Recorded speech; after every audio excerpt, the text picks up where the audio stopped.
computer. Okay, so we've got a group of people joining us today, and I'm really excited to be, as part of Small Business Week, to talk about mental wellness in the workplace. And the timing has been perfect from our kind of provincial arm of the Chamber network with the Ontario Chamber of Commerce. We have Katrina Confley, who is here, and they've just produced a playbook for employers report called Mental Wellness in the Workplace. And Katrina is going to be able to talk to us a little bit about that. We also have Sue Mills from the Enrichment Centre for Mental Health, and they recently designed an award around workplaces who consider the 13 criteria to develop mental health wellness in the workplace as well. And we have Shandy Davis, who is one of the first recipients of that award. We also have another, I believe, Sarah Hutchison from WeThrive will be joining us shortly. And I will give you a more broad introduction, each of you, in a moment. But first, I want to thank Luc Fournier for joining us this morning as our sponsor from the Small Business Center. Luc, I'll just pass it over to you really quickly. Thanks, Jill. And good morning, everyone. As Jill said, my name is Luc Fournier with the Small Business Center as a program coordinator and the business counselor there. And I want to thank everyone for coming here this morning. And of course, to the organizers for this great week and for allowing us to be a part of it this morning. So just a quick background on what we do at the Small Business Center. For anybody that doesn't know, we're a free service and we're available to any small business starting out or currently established. If you're looking for support in anything business related, anything at all, just reach out to me directly. We're here to help you prepare for loans, to help you discuss if you should incorporate or not, if your risks are unclear, or if you're having difficulty calculating them, or if you just want to chat about any ideas that you have, call me directly. Nothing's too small or too big of an opportunity, and we have plenty of resources that you may not know about, and I'm happy to share them with you. So I'd like to say that the Small Business Center is here to help you solve your problems. So enjoy today's session. Mental health wellness is a term we hear more and more, and not just because of the pandemic, but because I think we're finally starting to realize the value of a healthy mental state and the benefits of simply acknowledging it to begin with. So the Small Business Center is very happy to be sponsoring this particular webinar because I see it often with the business owners working with staff and other partners. So this makes a lot of sense to us, and looking forward to learning as much today as you are. So thanks again for having us in. Enjoy.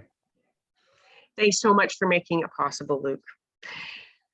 So to start, I want to introduce Katrina Confley as the Senior Policy Analyst at the Ontario Chamber of Commerce, OCC.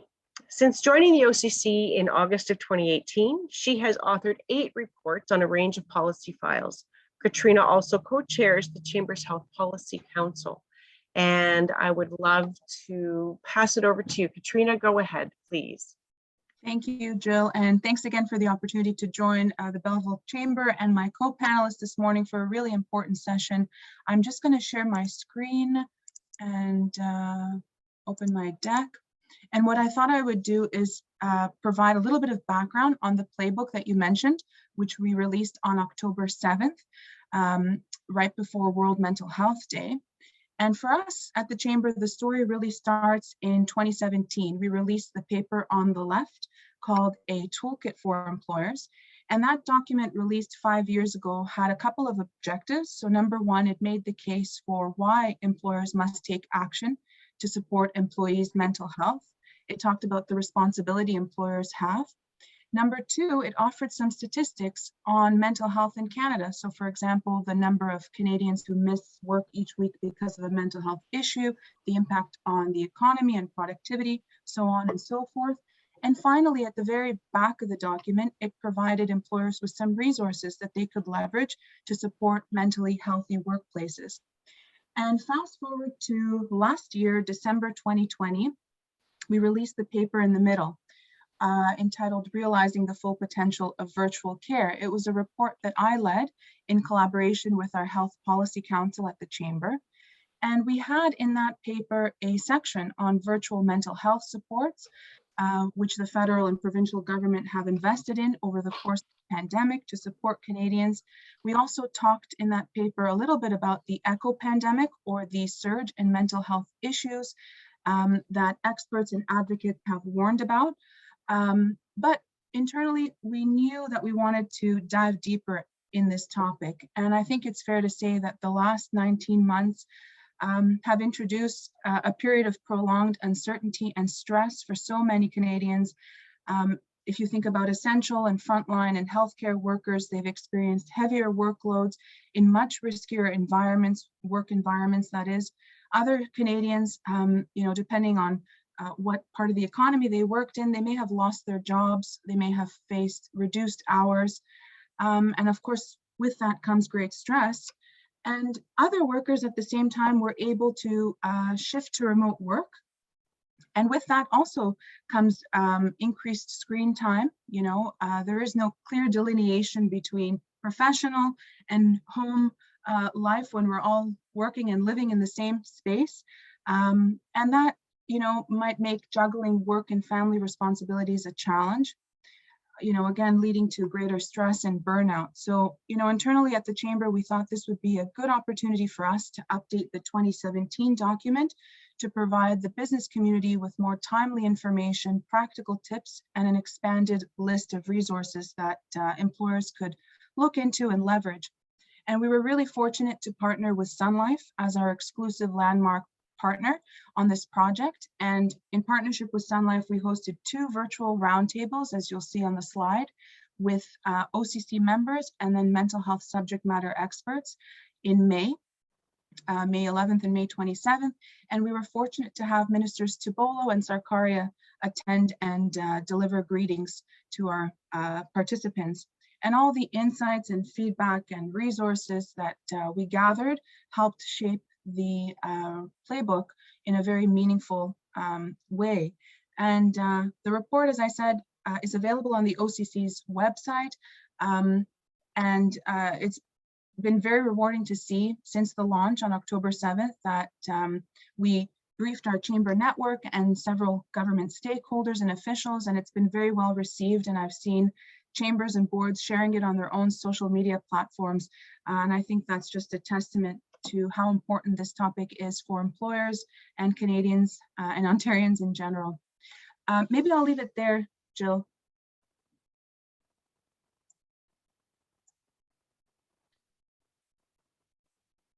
Thanks so much, Katrina. I really appreciate that. And if you don't mind throwing a link to the report in the chat, then if anybody else wants to download that and take a look at it, it would be fantastic. And we'll bring together a Q&A after this. And I think Lisa's already put in the chat that if you want to ask a question, feel free to post that in the Q&A, and we'll bring our panelists together following each short presentation.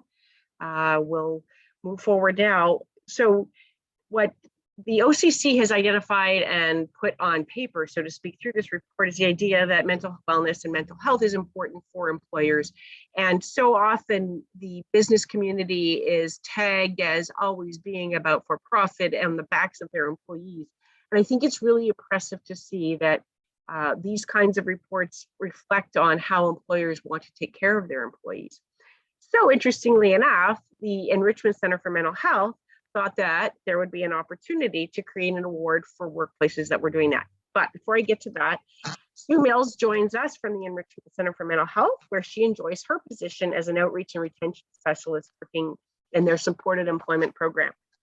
She loves the city of Belleville and has called this community her home for, she says over 60, but that must mean that she was like 10 years earlier. The highlight of her work. The highlight of her work at ECMH is building relationships with employers to ensure their success, while also ensuring her clients' success in their employment journey. As a certified trainer in psychological health and safety in the workplace, Sue looks forward to helping employers create a diverse, inclusive, and psychologically healthy and safe workplace environment for everyone.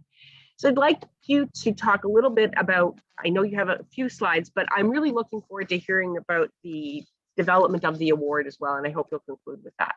There you go. Okay, well, thanks, Jill. And again, thank you for having me on this panel, and pretty nice to be in the company of these folks. Yeah, as mentioned, I do love I do love working with my clients to help them find jobs, but even more importantly, I do like working with our employers to create that diverse, inclusive, psychologically healthy and safe workplace, especially during the current climate, of course, that we're all struggling through. It's been a pretty tough year and a half to 2 years. So as a psychological health and safety advisor here at Enrichment Centre, I do facilitate a workshop that's a bit longer than we have time for today. So I tried to just pull a few slides out of that will sort of help to explain where we found the criteria for the award that we created this year. And with that, I am going to, bear with me, try a little screen share. All right, are we good? Participants can now see your application. Perfect. Looks great. Thank you. Awesome. Awesome. So as we all can agree that the psychological health and safety in the workplace has been a growing concern for quite some time, but then we layer that on top of a global pandemic, and the outcome is obviously pretty overwhelming, and I think we're all starting to feel that for sure. But I think we also know that people are starting to come around, the conversation is starting to come around, and with proper leadership practices, training sessions, information sessions, and presentations like the forum today, I do believe that employees and employers can create and maintain that workplace culture, right, that we need to have. I think once the conversation starts, people are much more comfortable, obviously, in sharing their struggles, and that's kind of once that dialogue is open, that's when we can start sharing all of the resources and supports that we have.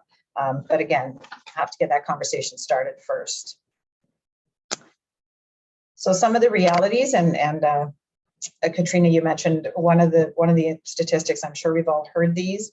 They're pretty staggering. 1 in 5 people experience a mental health problem each year. 1 in 3 in their lifetime. So when you think about that, and you think about your family, your friends, your coworkers, people in your community, and you look around you and you know that 1 in 5 of those people are experiencing some kind of difficulty.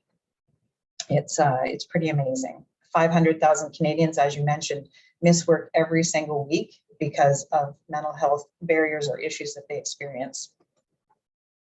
Mental health issues account for 30% of disability claims and 70% of those costs.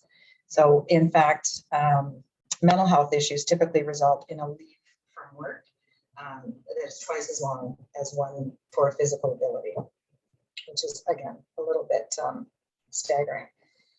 And a total cost overall of $51 billion annually. So that takes into account, the lost productivity that employers are experiencing, paying for claims, rehiring, retraining, losing those valuable, amazing staff people that they already have because maybe the conversation didn't happen when it should have. So employers are finding challenges, not surprisingly, in trying to determine, is an employee's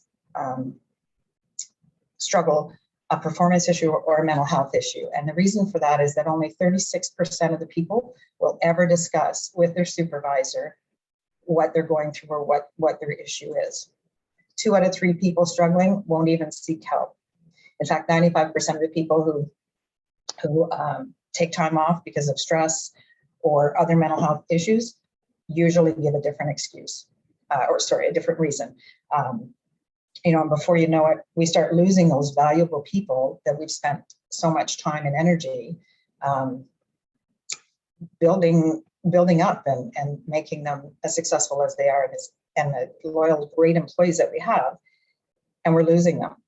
And if we had just been able to recognize the issue, talk about the issue, make a few minor changes, whether that's in their routine or their environment at work, just that little bit of change and talk and conversation can make such a big difference.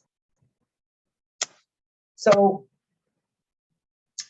when we talk about how can we get there? What can we do to make sure that as staff, as people, as employees, what can we all do together to get there, to make a psychologically healthy and safe workplace? And one of the most effective, successful methods is implementing what's called the National Standard of Canada for Psychological Health and Safety in the Workplace. It's a long name. It's also a very huge document. But what we've done is we've just tried to pull out the main focus of that we've pulled out for our purposes is the 13 factors. And what those are is basically 13 psychosocial factors that directly impact the health and safety of the workplace. So what does that look like? Just a quick overview. It's a set of voluntary guidelines, tools, and resources, and they're intended to guide organizations in promoting mental health and preventing the harm that can happen before it happens. So that's the overall goal. It involves all levels, so it's got to start at the top with management, owners, supervisors, all the way down to the employees. And what it does mainly is identifies and eliminates and manages hazards of risks of psychological harm in the workplace. So when I do my workshop, I focus on that piece. I go into a little more detail on all of them. We're not going to do that today. I am just going to quickly share those 13 factors with you to give you a sense of what it's about. So psychological support, organizational culture. I'm sure we've all been in different jobs and organizational cultures that have been very toxic and some that have been fantastic. And I think we can all quickly see the difference. And we need to move organizational culture definitely to a more positive place than it has been in the past. Clear leadership and expectations. It's really hard for us to do a great job if we don't know what's expected of us and if we don't have the leadership to get us there. Stability and respect is self-explanatory. Competencies and requirements. So we want to make sure that that our employees' competencies and skills match the requirements for the job position that they're in. Growth and development is important for all of us. We all want to grow and build on what we're doing now. Recognition and reward. It's such a simple thing. It doesn't have to be money. It doesn't have to be a big party. It literally just small little things that show us that we're appreciated and that we, we're recognized for what we do. Influence and involvement. We like to, we all like to be kept informed. If there's changes that are happening, it's nice if we can be maybe not a part of the final change or the final decision, but be part of the process and kind of know what's coming so we're not blindsided. Workload management, engagement, balance. For me, this is probably the most important factor, work-life balance. I'm so thankful to have an environment where I work where they do support that so that we can flourish in all ways. Psychological protection and the protection of physical safety.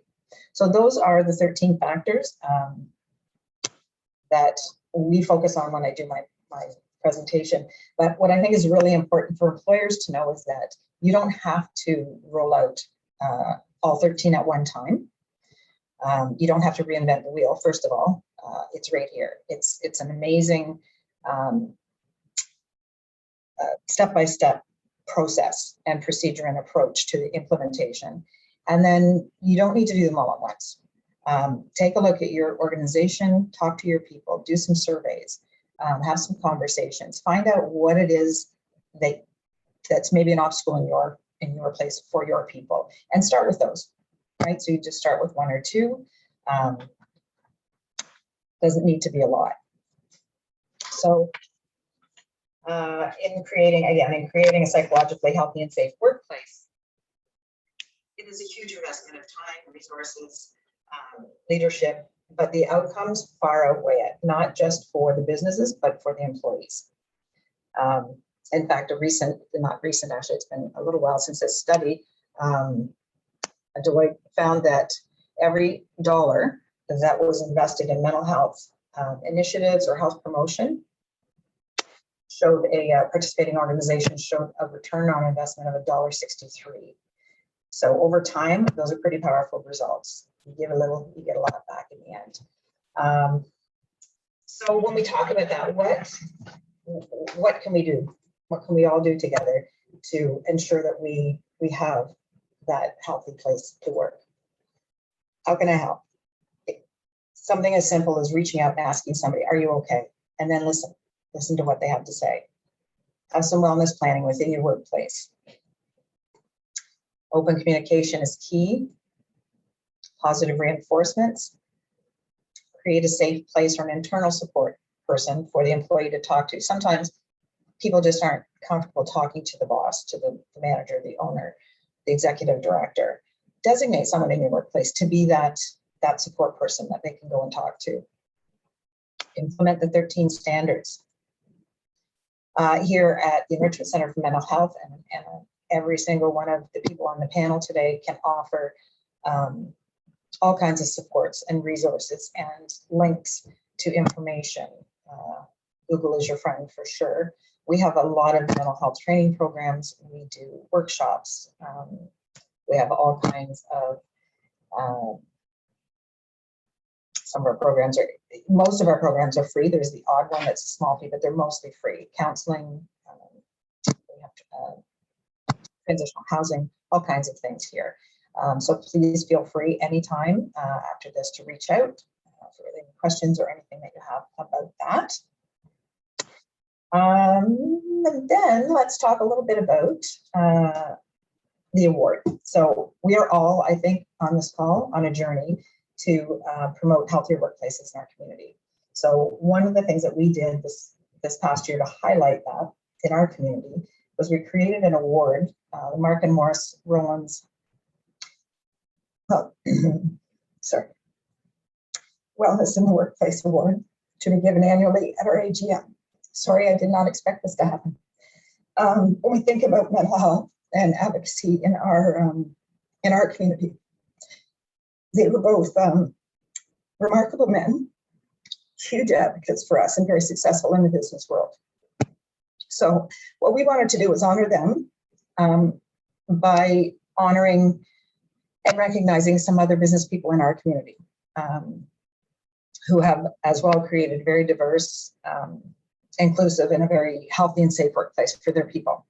So if there's a business out there that you think meets the criteria, and again, we used the 13 factors from the standard as the biggest part of our guideline, and a few other small pieces. If there's someone out there that you think you'd like to nominate going forward, this is going to be an annual thing every year. Our AGM is in September. Feel free to reach out to me and I can go over some of the details with you on that. But again, it's an amazing award. There are so many people in our community that deserve this, and a lot of people that are working towards it. One of whom is one of our wonderful recipients is going to be speaking today, but I will let Jill introduce her. And with that, I just want to thank you guys so much for giving me the time to speak and talk. And again, in your workplace, if you wanted me to come there and do my presentation on psychological health and safety in the workplace, I'm happy to do that. I also do it through Zoom. There is no fee for that, of course. We're just all working together on this. So thank you. And I will stop my screen share there. Did I do that right? Stopping screen share. Perfect. Thank you so much. That's great. And Sue, we know how important finding ways to recognize those who've left far too soon. And that I think this is a wonderful way to honor the work both Mark and Morris contributed to the community. And I'm so excited that we have Shandy joining us today to talk a little bit about how they've lived this and taken, a number of those 13 recommendations or factors into creating a workplace that does embrace mental wellness. And so Shandy Davis is the CFO COO of ElectroCables Inc and runs the business together with her brother Gord. As a graduate from McGill University in electrical engineering, she's also a member of the Trenval Board of Directors and chair of the Quinte Manufacturing Association. She is the first woman to do so. Her main responsibility at work is human resources, but she also works with health and safety, finance, costing, wellness, quality and volunteer charity work. It's been my pleasure to have known Shandy for many years, and it's exciting to be able to introduce her in this capacity and as one of the first recipients of the mental wellness, the Mark and Morris Rowland Mental Wellness in the Workplace, or Wellness in the Workplace Award. So Shandy, I'll turn it over to you, please. Good morning. Welcome everyone. Yeah, it was great to receive that award. What an honor. I was quite surprised, and it's a great way to honor them for sure. So at ElectroCables, I've tried to focus on mental health for about the last 7 years, and we started it with a wellness program, and then part of it was mental health. So we did a seminar about 7 years ago, and it was amazing how many people came forward to us to tell us that they were suffering after that. So it was great to open that door. So we've, as part of the wellness program, we've focused on mental health. We have newsletters and information. You know, I've basically paid everybody from the start of the pandemic, so they didn't have to worry about, you know, wages in a very tough time that we've all been through. So that has been a focus. We've also changed our warning system, so it's more of a discussion, awareness, discussion about the processes, what's going on, you know, what they're frustrated at. So that's been good to have changed that format as coming down on people hard and more of a discussion of what's going on. And, you know, sometimes they'll open up that they're having a rough time at home. And, you know, we like to, you know, cut them a break if that's going on. And we don't, you know, necessarily will help them in whatever way we can.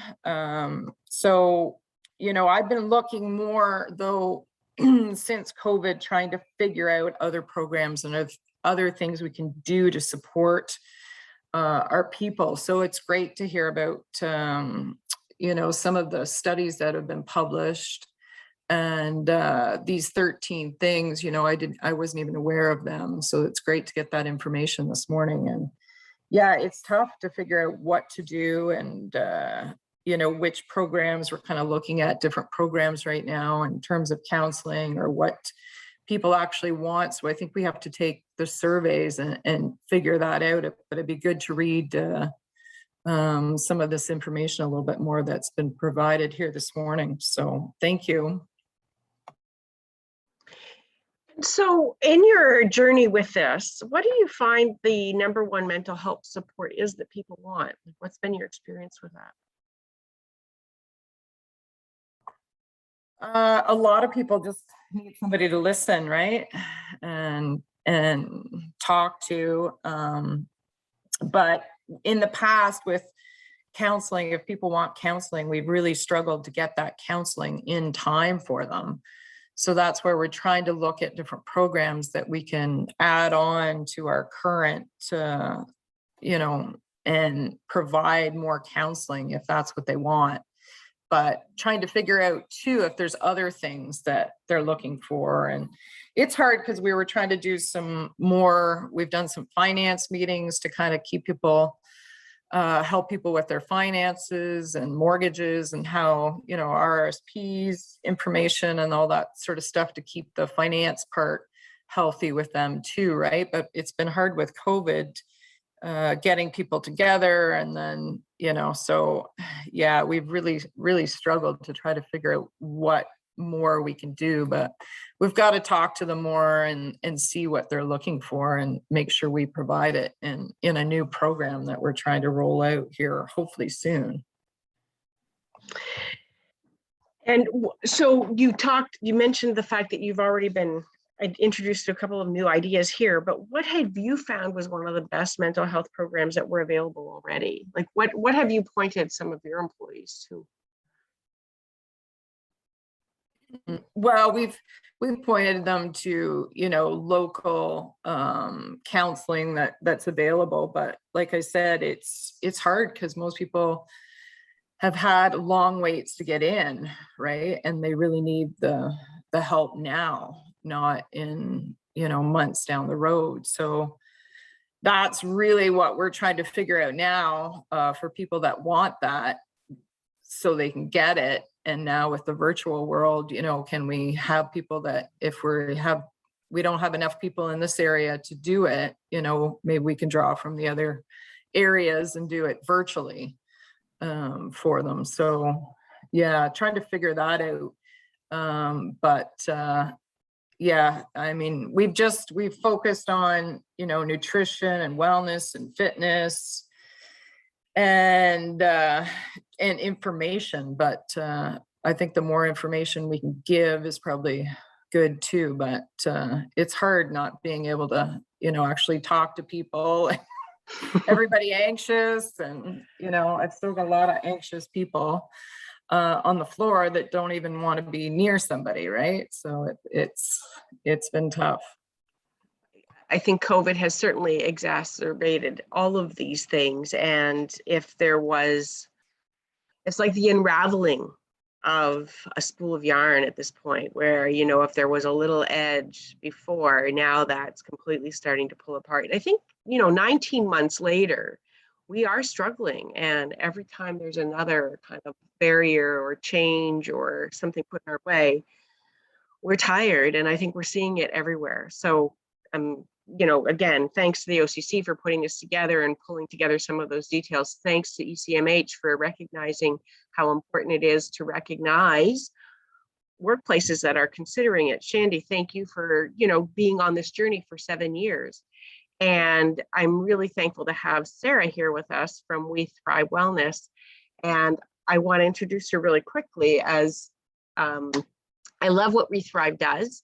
I want to suggest that they're kind of, I would explain them almost as a boutique wellness center, only because that they focus specifically on so many different options. So you get to pick and choose what helps you most. And they also really ask people to consider what's happening with them. So I think she referred to it as radical self-care. I'm going to pass it over to Sarah now, and maybe she can tell a little bit more about how WeThrive has evolved and some of the things that people could consider to understand whether or not they're actually being impacted by some of the psychosocial issues that were mentioned by Sue. Yeah, thank you so much for having me. I'm giggling along because my puppy is, if you saw me smiling at inappropriate moments, it was because he was really comfortable a couple of minutes ago there. It was splayed out on the bed behind me. So he's brought a lot of joy to my life and a lot of presence this past year, being in the moment. So I'm really grateful to him. Yeah, thank you for having me come today to speak. One of the things that's really been working in our workplace this past year, really, I think maybe that's what I'm going to share today, is more of the personal side of things. But one of the things that really works for us is authenticity, and just really encouraging people to be honest and open with what they're dealing with. And my experience is that if I lead the team from a place of authenticity, being vulnerable and being able to share about what I've been through with my team, it creates space and gives permission to the rest of the team to do the same. Now, obviously, our work environment is different than other work environments in that we're all drawn to wellness because of a journey that we've been on ourselves personally. And so, the work environment that we've created looks a little different than typical work environments do.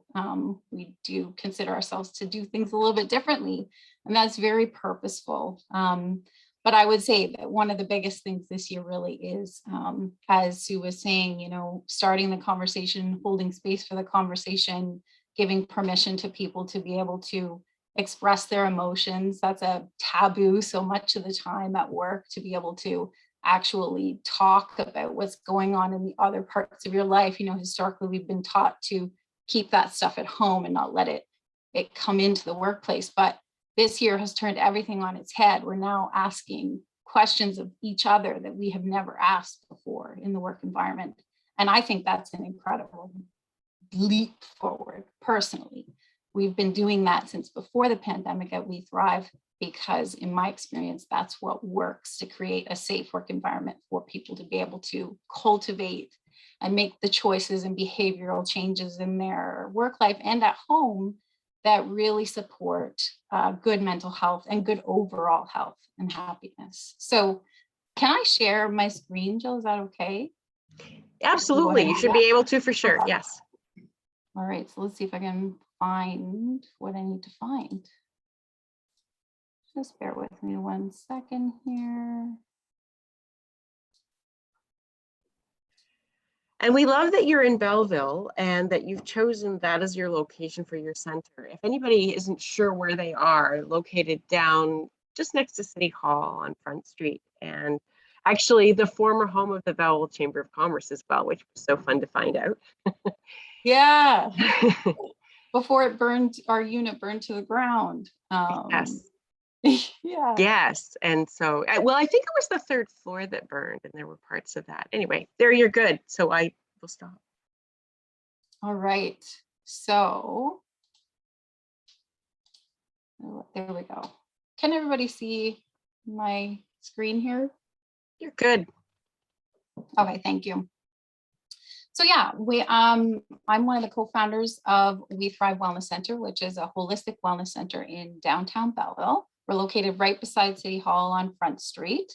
And we offer quite a wide variety of services. So our mission really is to build community and offer support to people who are seeking personal transformation, health, happiness, growth.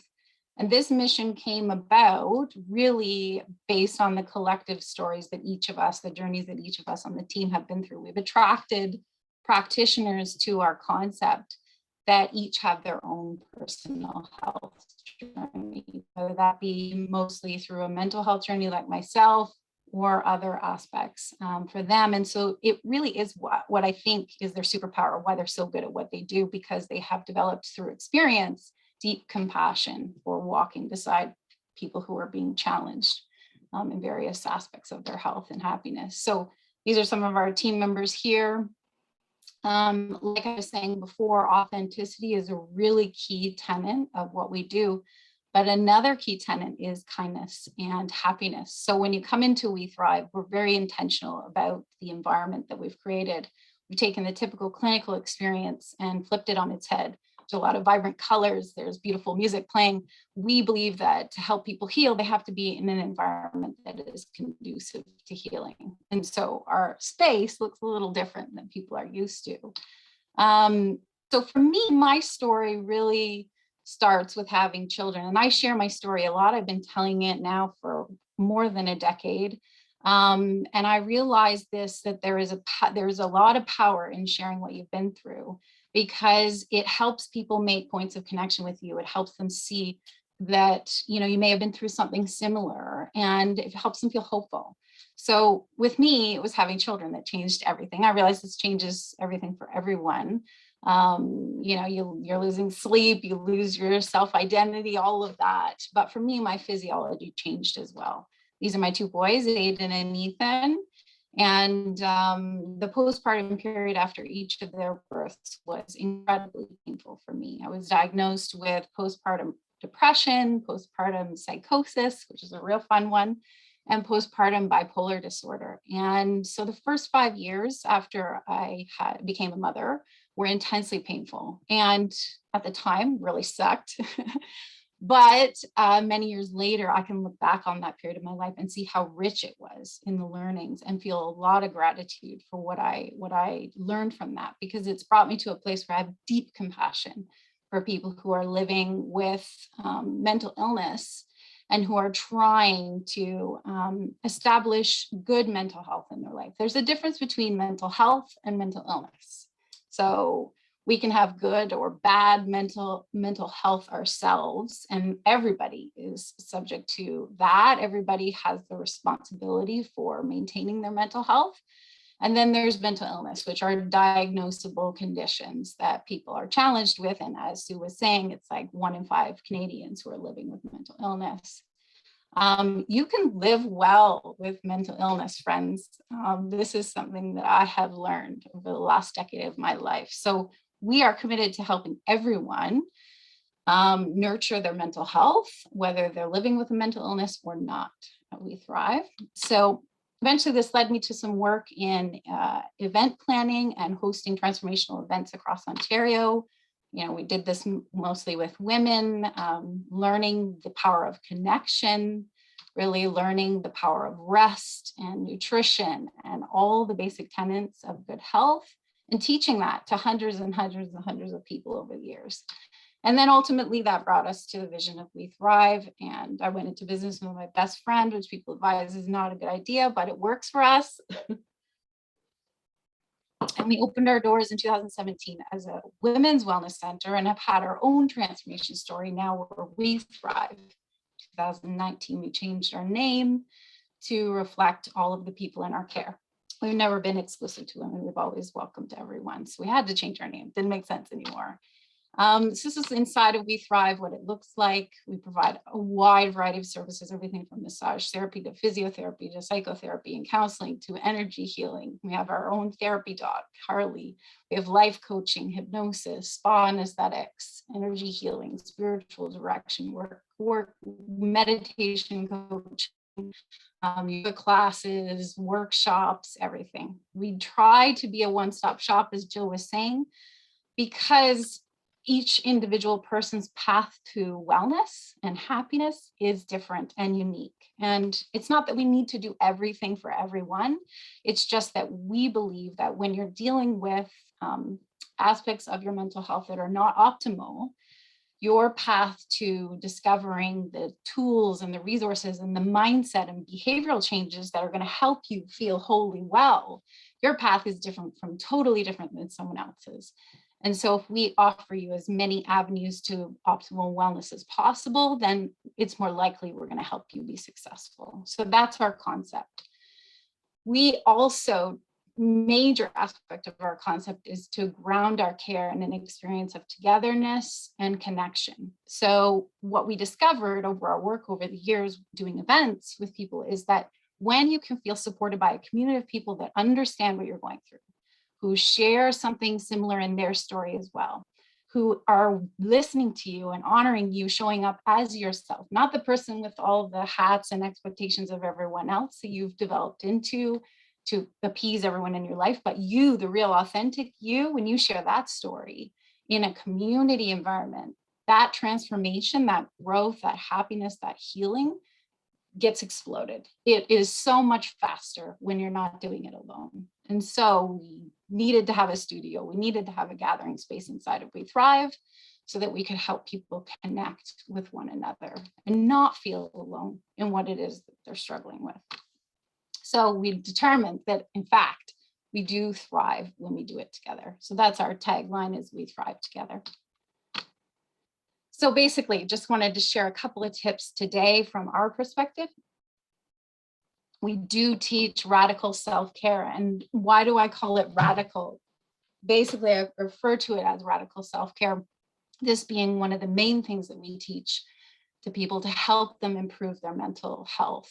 And I call it radical because the pervasive understanding, and especially this part of the world, is that we have many expectations. Our employer has expectations of us, our partner has expectations of us, our friends, our family. And those expectations are the things that must take priority in our life. So we go about our business all day long, checking off all the things we have to do to meet everyone else's expectations. And at the end of the day, if we're lucky, we might have a little bit of time left for ourselves. What we do at WeThrive is flip that on its head and teach people. That's why it's considered radical in this part of the world. We teach people that in order to cultivate good mental health, we have to get curious about what we need, what our needs are. And everybody's needs are different. And so we teach people how to show up for themselves authentically and with a lot of curiosity. So we encourage people, when you cross our threshold and you come into our space, please take off the 15 million hats that you're wearing in your life, all the roles that you're trying to fill, the expectations you're trying to fill, and just show up as you. We want to get to know who you are. And we want to teach you how to ask yourself good questions about who you are and what your needs are and what your goals are and what traumas you may have lived through. and what is the work that you're wanting to do, so that we can stand beside you and guide you based on our lived experience in a direction that might be helpful to you. So we encourage people to be authentic, and we encourage them to be deeply curious about what they are needing in their lifetime. And a lot of people don't get taught these skills. We don't teach them in school. We don't necessarily teach them in general in society. You know, the benefits of deep reflection, the benefits of asking ourselves good questions. You know, they say the quality of your life can be measured in by the types of questions you ask yourself. So we teach those types of skills at WeThrive. The other thing that we teach is that I love this analogy of each of us considering ourselves to be somewhat like a grand old oak tree. You know, I have been through 4 major burnouts in my life. And so all of the things that I'm talking to you about today have been learned through like real lived experience. I would say at one point, I would have called myself a slow learner, that I needed 4 burnouts.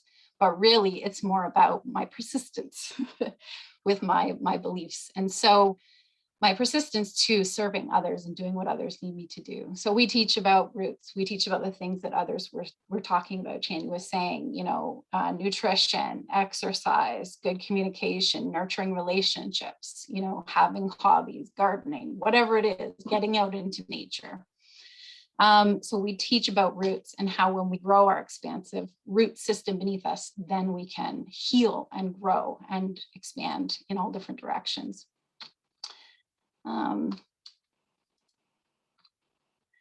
And we also teach about gentleness and kindness, and how, you know, we're going to stumble. And a lot of people, when we say to them, we talk to them about committing to radical self-care, they say things like, I don't have time, I don't have energy, I don't want to add my self-care to my long list of stuff that I don't even have time to do.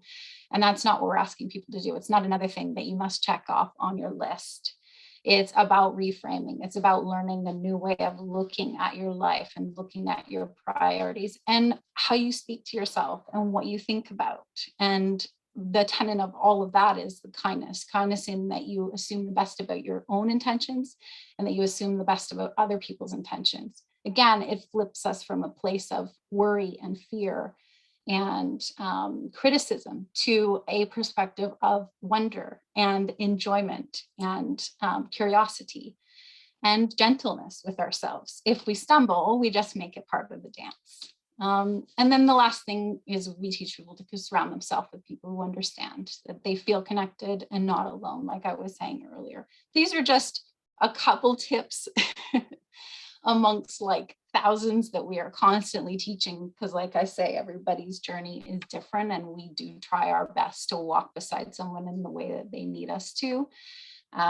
So yeah, I hope something in there was helpful, a little kernel of helpful tip or way of framing things, but those are the things that work for us at WeThrive. We really have created a work environment where our family, our personal goals, our health are number one, always.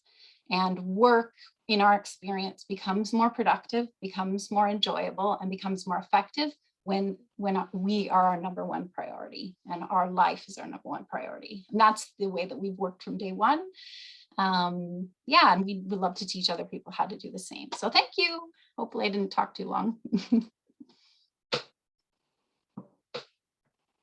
I think it's really important, Sarah, and if I can maybe ask anyone on the panel if they're willing to share this, but maybe you could first answer, I mean, having gone through these 4 burnouts, like you say, persistence is key.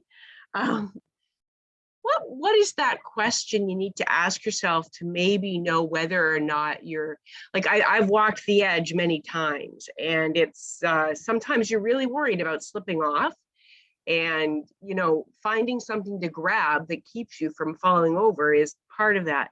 But what kind of self-question, or what is that question you need to ask yourself to know whether or not maybe you are treading a little close? I mean, maybe that your mental health is not as strong as you'd like it to be. Yeah. I mean, the thing is I'm not sure there's one question in particular. It's more about, first of all, it's more about tiny little incremental observations and choices in your life. This isn't something that a human being generally arrives at quickly. A way of living that is balanced and enjoyable. So it's more about beginning, like, it just depends on where you're starting and what it is that you're dealing with. Are you maybe needing to ask yourself some questions about boundaries? Are you struggling with your perception of not having enough time? Are you, like, it's so individualized to the person. So I would say, if you're worried, if you're feeling like you are not dealing with the stressors in your life the best way you know how, or you could be, then I would say you need to find a guide. You need to find someone to sit with you and help you uncover what the questions are that are relevant to you. So, like, I will openly share, I use medication for sure to maintain my health and wellness. But the biggest thing I ever did was go find a therapist and a life coach that could help me ask those questions. So if you haven't developed a practice of being reflective, sometimes you need someone to make some suggestions as to how you could go about doing that. And then over years, as you develop your own practice, you'll seek out resources, you'll read books, you'll listen to podcasts, you'll do all of the things that you need to do to develop good self-care habits. But I would say, if you're really uncertain about where you're at right now, go find someone to walk with you and guide you. So whether that's a counselor, and every person is drawn to a different practitioner, okay? So sometimes it's a physical-based practitioner. Maybe you just need to book more massages, or regular self-care massage yourself, or maybe you're led to a therapist or a psychotherapist or a psychologist, or maybe you need to speak to your doctor. But the reality is, if you're unsure, then go seek some support. Does anybody else have anything to offer in terms of a moment of self-reflection, or kind of that idea of about an approach or an awareness that mental wellness is something they need to take some time to consider? And I'll open it up to questions as well. I know we have one in there from Suzanne, who's just saying, Shandy, she sees you walking with your staff. Is that one of the things that you do to connect and kind of restore? Yeah, it's been hard to, like, we used to have, big Christmas parties, and that was a big part of everybody, being together and not being stressed about work, right? And having some fun together. So it's hard to do those connections, because I find we still need to physically be near each other, right? But then trying to keep everybody safe. And I've noticed that I need to be outside every day, or I'm not as strong. I don't feel as healthy. And I've noticed that since the pandemic, being home, right? Because I was out walking every day. And yeah, it's definitely trying to figure out all those different ways to connect and listen and just try to help out any way we can. But yeah, it's been really stressful during COVID. Makes running the business 200% harder. Try to keep everybody, physically safe and mentally, and and more people at home, right? So, trying to connect with them. So yeah, it's been a struggle for sure.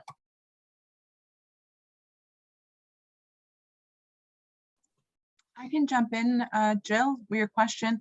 It kind of reminded me of something we note in the playbook itself, where we talk about mental health being a collective responsibility that's shared between employers and employees. And we talk in the playbook itself that employers do have a role to play, of course, but employees should be reminded that they can take steps to support their own mental wellness, similar to what my co-panelists have said. For example, reminding staff to use the benefits available to them, whether that's the EAP program that many employers offer their staff, reminding staff to make positive lifestyle choices like getting outdoors, making sure that they're eating right, taking breaks, that kind of thing, practicing self-care, which Sarah so eloquently talked about, taking time away from the computer to decompress, and of course, doing things on their personal time, that really speaks to their individual interests. So I think, employers can play a role in encouraging staff to encouraging staff to do these kinds of things, and individuals have a role to implement these kinds of things. I hope that's helpful. Absolutely. Sue, anything from your experience that you want to share? I mean, I know you see this probably a little more directly on because you tend to see people once they've embarked on that journey. Right. I was just going to say, huge piece is trying to, as Sarah and as Katrina both said, trying to do the things you need to do before it's too late. Don't wait until you're in crisis mode. And then you've got a whole other set of hopeful solutions or things to try.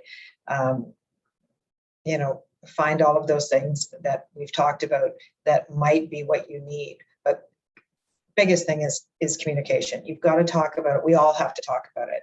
I mean, how long has stigma been the barrier for all of us, whether you're an employer or an employee? And I truly believe that that's changing. I think we are talking more. I think it's come really to the forefront during the past 2 years. But I think big changes are going to happen, and things like the playbook are going to be instrumental for employers and for employees. There's just so many great resources out there, but don't wait until it's too late would be my best thought. Yes, Sarah, go ahead, please. I was just going to add on to your question earlier, Jill, too, about, what specifically to ask yourself.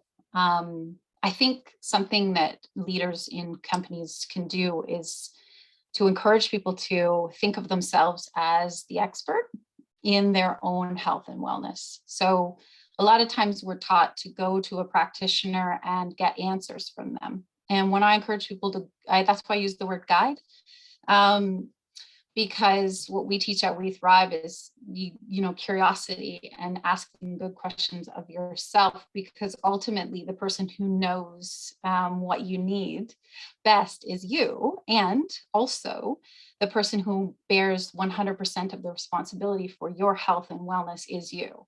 And so sometimes people will be intimidated when I say something like that to them, and I have to help them understand that it's actually a really juicy, gorgeous opportunity.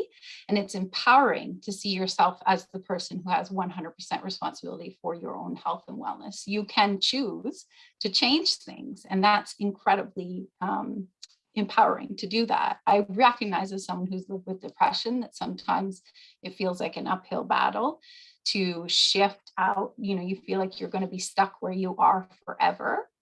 And so that's where we go back to, it's tiny incremental little things, little changes and shifts that you're making on a daily basis that will move you forward to a place of optimal health and wellness. But it's really about seeing yourself as the expert of your own life and what you need, and finding practitioners or community members, friends at yoga, whatever it is, people that will help you get curious about what your needs are and put your needs first. You want to surround yourself with people that encourage you to do that, not discourage you from listening to your own body and your own needs. It's so true. And I mean, you can read all the self-help books in the world that you want, but when you start to try and apply them, that's when you realize self-help is a lot of work. And it doesn't end with the beginning. That's just the beginning, because again, just as we unravel on one end, as you start to explore more deeply, then it's the onion, right? And you just kind of find layer after layer, and it does bring us to a more fulfilling thing. And sometimes it's frightening to let go of that, because it's what comforts us. We like feeling a little bit, and I don't want to say that, but sometimes our illness actually supports us in some way, because it supports behavior that we don't want to give up. And that's okay. Like finding a perception or perspective of gentleness with that. We don't need to judge where we are. We just need to find acceptance and awareness of where we are, right? So there's nothing wrong with feeling stuck.